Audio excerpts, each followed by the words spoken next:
ఇప్పుడే 'రణ్వీర్ సింగ్ ధురంధర్' హిందీ మూవీ చూసొస్తే, సాయంత్రం 7కి వెళ్తే 11:30 అయింది సినిమా. అంటే 3:30 గంటలు. అయితే సినిమా చూస్తున్నంత సేపు ఇంకొక అరగంట ఉన్నా కూడా చూసేంత ఇంట్రెస్ట్‌గా ఉంది మూవీ. ఎక్కడా బోర్ కొట్టలేదు. అయితే ఈ సినిమా గురించి మాట్లాడుకోవాలంటే 2 థింగ్స్ ఉన్నాయి. ఒకటి, ఈ సినిమా మనకి రెచ్చగొట్టిన భావోద్వేగాలు. పాకిస్తాన్ మన మీద చేసిన వరుస టెర్రరిస్ట్ అటాక్స్ మీద అల్లుకున్న మూవీ ఇది. దానికి ఒక స్పై థ్రిల్లర్, ఒక Pokiri type under cap story ఒకటి మిక్స్ చేశాడు. సో పోకిరి మీద 10 టైమ్స్ ఇంటెన్స్గా తీశాడు. అట్లా సేమ్ టైం బ్యాక్గ్రౌండ్ వచ్చి పాకిస్తాన్ మన మీద 1999 నుంచి చేస్తున్న టెర్రరిస్ట్ అటాక్స్, కాందహార్, ఆ తర్వాత 2001లో పార్లమెంట్ మీద జరిగిన దాడి, ఆ తర్వాత 2008లో జరిగిన 26/11 ముంబై అటాక్, వీటిలన్నిటిని అల్లుకుంటూ తీసిన సినిమా అది. దాంతో కొంచెం భావోద్వేగాలకు గురవుతాం.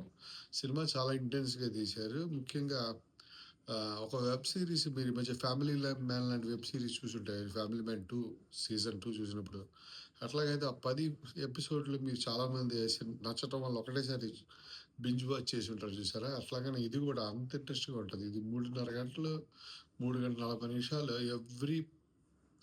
ఎవ్రీ 30 మినిట్స్ ఒక చాప్టర్ ఈ సినిమాకి.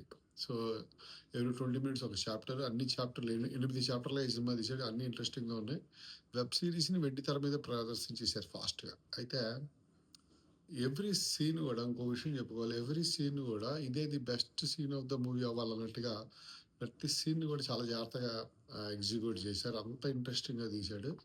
ఏ ఒక్క సీన్ కూడా లూజ్గా రాసిన సిచ్యువేషన్ లేదు. చాలా అన్ఎక్స్పెక్టెడ్గా, మనం ప్రిడిక్ట్ చేసే విధంగా కాకుండా ప్రిడిక్ట్ చేయని విధంగా ఇంట్రెస్టింగ్గా మనని సీటుకి ముందర ఎడ్జ్లో కూర్చోబెట్టి చూసేలాగా చేసింది మూవీ. సో అది సినిమా గొప్పతనం. ఇంకా పెద్ద స్టోరీ వెళ్తే ఇంకా యాక్టర్లు అందరూ కూడా ఎరగొట్టేశారు. అయితే సినిమాలో వైలెన్స్ ఉంటుంది. పాకిస్తాన్ బ్యాక్గ్రౌండ్లో జరిగింది కాబట్టి ఆ వైలెన్స్ ఆ పాకిస్తాన్ కల్చర్కి, అక్కడ ఉన్న మనుషులకి, ఆ వాతావరణానికి సరిపోయింది అది.